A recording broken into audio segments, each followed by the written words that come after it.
Business Day.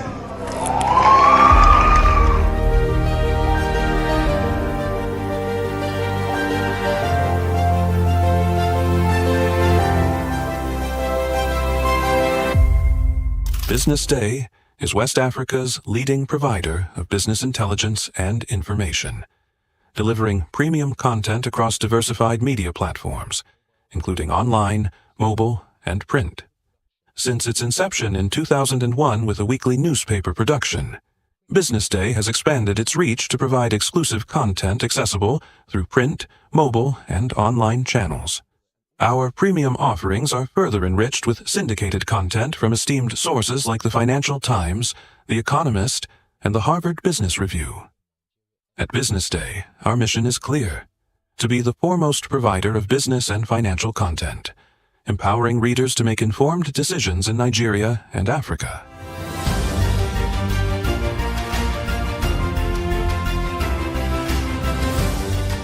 Since our establishment, we have been committed to delivering insightful, relevant, and accurate information about Nigeria's business and finance environment, while contextualizing the impact of global events. We monitor the stock market, analyze the companies driving it, and report on government policies and their economic implications. For being consistent in organizing these CEO forums for almost the last 14 years, I think this was a commendation, and I think something that will encourage them to continue. From decoding market trends to dissecting economic shifts, we offer actionable investment ideas and serve as a compass for decision makers navigating complexity. Beyond headlines, Business Day fosters discussions on critical economic issues through impactful conferences and events. These platforms bring industry leaders together to share narratives that drive innovation and spark meaningful dialogues. Our events galvanize connections, bridging the gap between inspiration and achievement.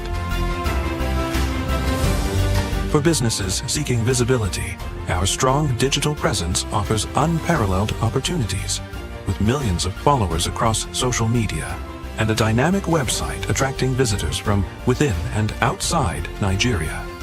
Business Day is the ideal platform to boost visibility for your products and services.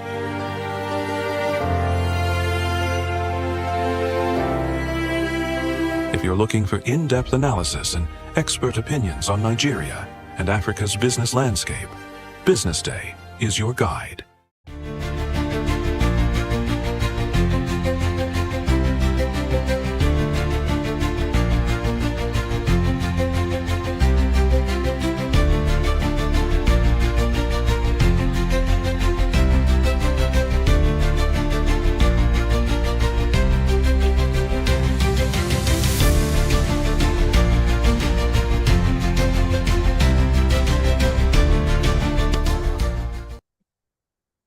Good morning. You're welcome to the Business Morning segment on Business Day television this morning.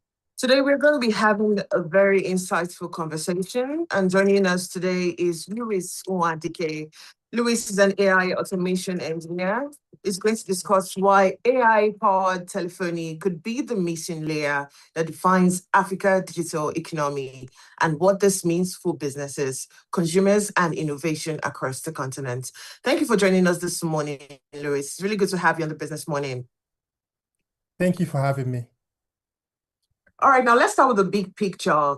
Speak to us about what AI is, or AI-powered telephony is exactly, and why do you describe it as the missing layer in Africa's digital economy?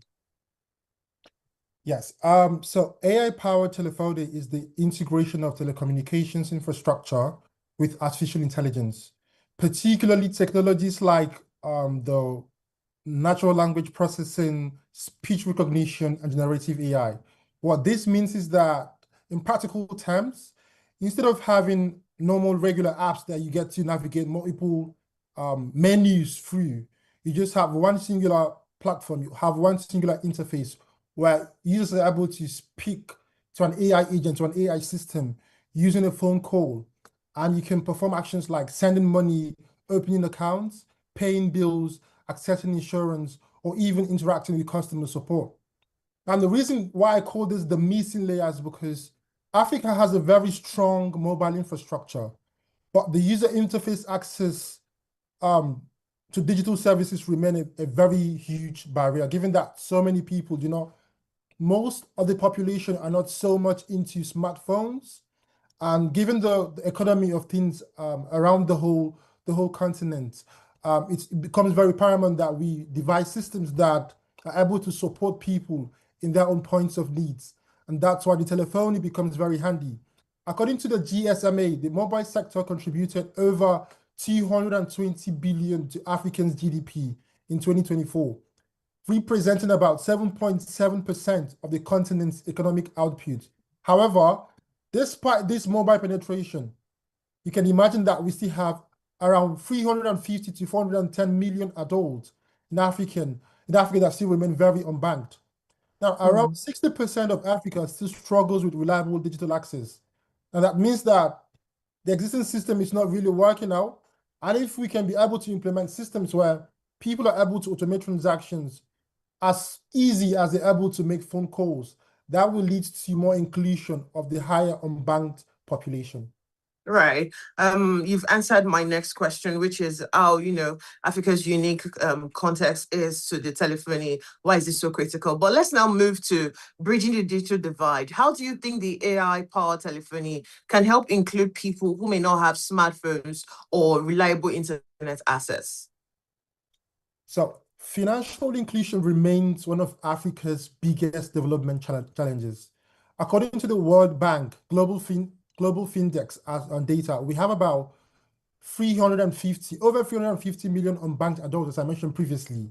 Now, many of these are in rural, urban areas where digital infrastructure is very limited. AI-powered telephony changes this because it works through standard GSM voice channels, not mobile apps. So people can simply say like, send 200 naira or 2,000 naira to a friend, to Mary, to whatever name, or to check his account balance or buy airtime. So you can be able to do all these things just via using normal phone calls. So even a farmer who, given the constraints of the tech and the African system, even a farmer who uses a 2G network is able to, let's say, order for fertilizers or make transactions just using his normal phone call. With that system in place, the most remote people in the most remote areas will become banked into the main banking system. All right. You're going to help us walk through a practical use case. How businesses are already using AI-powered voice system today. Yes, so absolutely. AI telephony is already being applied across multiple sectors.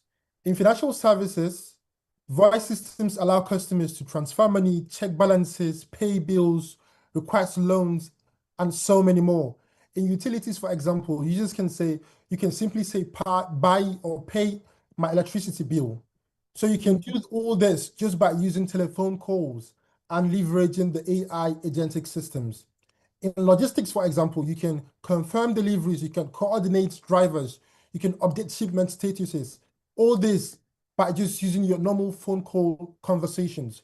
So let's look at a company like LaserVolt that is building a very robust infrastructure that handles this at a very robust scale, where you're able to consolidate this the probable or the current multiple screens you have on regular mobile apps. You're able to consolidate that into one singular AI agentic conversation that can be done via a telephone call channel. So with that in place, you're having like very seamless transactions. You're having very seamless communications, and you also have very high financial inclusion of the unbanked. Let's look at sectors like fintech. How do you think AI telephony can improve customer experience, can improve onboarding, and even detect fraud? So African fintech the ecosystem is one of the fastest growing in the entire world, not just in Africa, in the entire world. Now, industry analysts project that the African fintech market could actually reach $65 billion in revenue by 2030. However, serving millions of low-income users is expensive using traditional banking infrastructure. AI telephony dramatically reduces this cost to serve. For example, instead of requiring customers to fill digital forms or visit branches, onboarding can happen voice guided via telephone calls. Customers can simply answer questions verbally. The AI systems can extract data in real time and automatically populate the KYC fields. So you can do all this. You can pitch. You can take frequency patterns. You can actually get accuracy levels of voice biometrics, even in implementing security features to that. And you'll be able to practically automate every singular fintech or banking activity that you can be able to do via apps. You can also be able to do that using phone calls. Right. Now, let's talk about customer service transformation. Many businesses struggle with customer support. We can both agree with that. So how can AI voice system change the game in terms of responsiveness and also efficiency? Now, customer support is one of the biggest operational challenges in African businesses. That's the statistics. Now, studies have showed that SMEs can lose up to 30% of potential customers due to unanswered calls or delayed responses. Now, hiring large call center teams is very expensive, obviously. AI voice systems provide scalable solutions to this. A single AI system can handle thousands of calls simultaneously and concurrently, operate 24 hours. You don't need human intervention. You have automated systems that are able to operate the entire day. They can respond instantly to customer queries. AI can also resolve issues that might take more time if it was being done manually. Now, the result is that we have faster services, we have lower operational costs, and we have higher consumer or customer satisfaction. So what are technologies that power this space? Are we talking about integrations with platforms like Twilio or Google Cloud? It's quite a very robust infrastructure, but yes, obviously we're talking about AI-powered telephony built on very robust infrastructural stacks. So we're looking at infrastructures like Twilio, Vonage, Plivo, and we also have systems that we have LifeKit too, a very good WebRTC framework that uses what we call SIP trunks to be able to pass PSTN signals into WebRTC signals that can be used that can then be piped down into agentic systems. So we have WebSocket connections. We have very technical connections that happen behind the scenes. But with that, the central point is that the PSTN connections, the telephony connections, the LifeKit connections, all the WebRTC and WebSockets, they connect to an agentic system. Now, a very secured agentic system that's able to handle multiple streams of data and is intelligent enough to handle customer queries. And these are mostly edge AI models that bring the interactions very closer. And most of all, having these AI agentic systems in the local languages of the users so that they can basically interact via voices or via telephony in their regular languages. So if you're talking about English, Igbo, Hausa, Yoruba, or whatever language you use, you should be able to talk in your personal language, in your local language, and have automations done for you locally. You've actually mentioned a lot of things, but let's look at the cost and also the accessibility. Do you think this is available or affordable for small business and medium-sized businesses? That's a very exciting development we're currently having on ground. Now, historically, building a call center required expensive telecom infrastructure, specialized hardware, large teams of human agents. But today, with the cloud-based AI telephony platforms, we operate as we have systems that operate pay-as-you-go models, making them even more accessible to smaller startups. In some cases, deploying an AI voice agent can cost less than maintaining a single human support agent per month. So you can have that, given that Africa has over 44 million small and medium-sized businesses.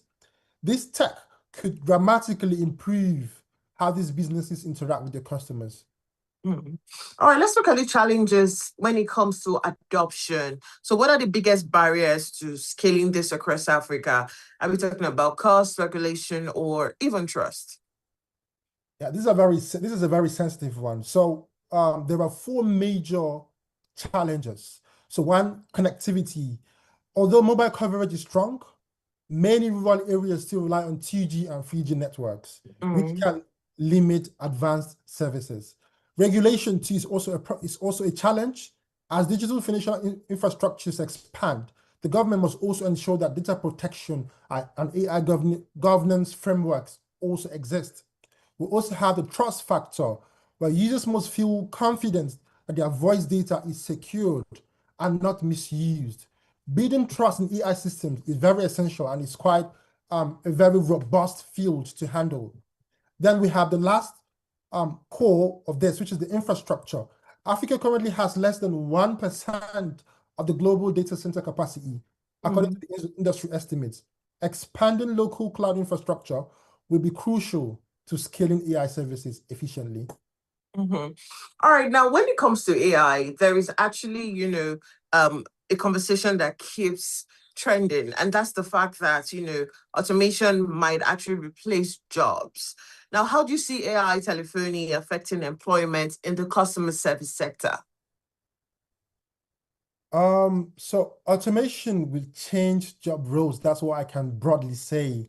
But it will totally eliminate jobs, because as it's replacing some kind of activity that humans were previously doing, it's going to be exposing new job roles that humans can also do. Now, AI systems are best suited for repetitive tasks, which often take about 70 to 80% of customer service interactions. Now, we're talking about things like balance inquiries, password resets, status updates. You can be able to automate all that and have the humans to do something else. The World Bank estimates that up to 230 million digital jobs could emerge from sub-Saharan Africa in 2030, including roles in AI training, data labeling, system maintenance, AI operations. So in as much as the AI is taking over some of the roles, it's also exposing new roles that can be occupied or covered up by humans. So let's look at the future outlook. How soon could AI-powered voice system become mainstream across the African market? Yes, very, very sensitive. So adoption of this could happen even much faster than people expect. Africa has already demonstrated its ability to leapfrog technology. So we're talking about moving directly to mobile apps. So AI telephony can also follow similar trajectory. Given the scale of mobile penetration and growth of fintech, we could see that mainstream adoption within the next 5 to 10 years, particularly in sectors like the banking, telecom, insurance, logistics. So in the most nearest future, we see that adoption going really fast, given that Africa is known for very swiftly adapting to new tech. All right, so finally, I need your final word. What do you think policymakers, businesses, and also tech innovators, what do you think they should be doing now to fully unlock this great opportunity? So 3 priorities are very essential.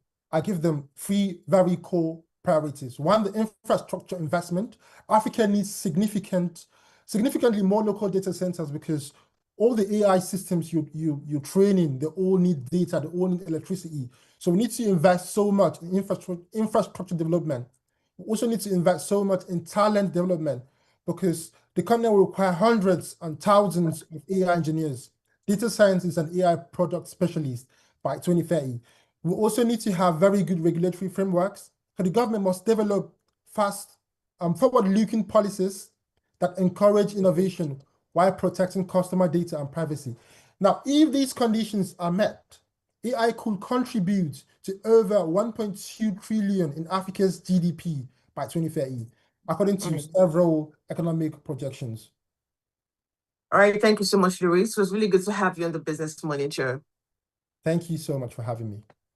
All right, we're speaking to Luis Nwajike. He's an AI automation engineer, and he was discussing with us why AI-powered telephony could be the missing layer that defines Africa's digital economy. And also, he told us what it means for business, the consumers, and innovation across the continent. We've come to the end of the Business Morning Show this morning. Until I come your way tomorrow, do have yourself a beautiful morning.